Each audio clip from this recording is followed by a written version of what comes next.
Hi தங்கங்களே, நான் யாருக்கு சொல்ல போகிறேன்னா, லவ் பண்ணுற தங்கங்களுக்கு தான் இப்போ நான் அட்வைஸ் பண்ண போகிறேன். லவ் பண்ணுங்க தங்கங்களா. உங்களை யார் லவ் பண்ண வேணாம்னு யார் சொன்னா? யாருக்கும் அந்த உரிமை கிடையாது.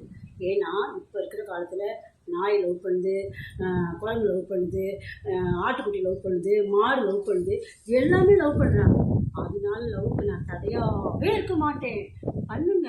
ஆனால் அவங்க எப்படி, அவங்க கேரக்டர் எப்படி அப்படின்னு புரிஞ்சு லவ் பண்ணுங்க. மனசு ஒத்து போனாதான் லவ். புரியுதா?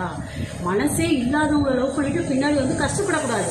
ஏன்னா நீ லவ் பண்ணி கல்யாணம் பண்ணி போய் நீங்கள் சந்தோஷமா இருந்தீங்கன்னா பெற்றவங்களுக்கு ரொம்ப சந்தோஷமா இருக்கும் நீங்கள் வாழ்றதை பார்த்து. புரியுதா? ஏன்னா பெற்றவங்க என்ன நினைப்பாங்க, நம்ம சொல்கிற மாதிரி நம்ம பிள்ளைங்க கல்யாணம் பண்ணலையே அப்படின்னு நினச்சி அவங்க ஃபீல் பண்ணக்கூடாது. அவங்க முன்னாடி நீங்கள் நல்லா வாழ்ந்து காட்டினீங்கன்னா எந்த பெற்றவங்களும் லவ்வுக்கு தடையாகவே இருக்க மாட்டாங்க. ஒருத்தர் புரிஞ்சு லவ் பண்ணுங்க. லவ் பண்ணி கல்யாணம் பண்ணவங்க காலம் பூரா சந்தோஷமா இருக்கணும். ஒருத்தருக்கு விட்டு கொடுத்து வாழணும். அதை ஃபஸ்ட்டு கற்றுக்குங்க. சண்டை போடக்கூடாது. லைஃப்பில் சந்தோஷமா இருக்கணும்.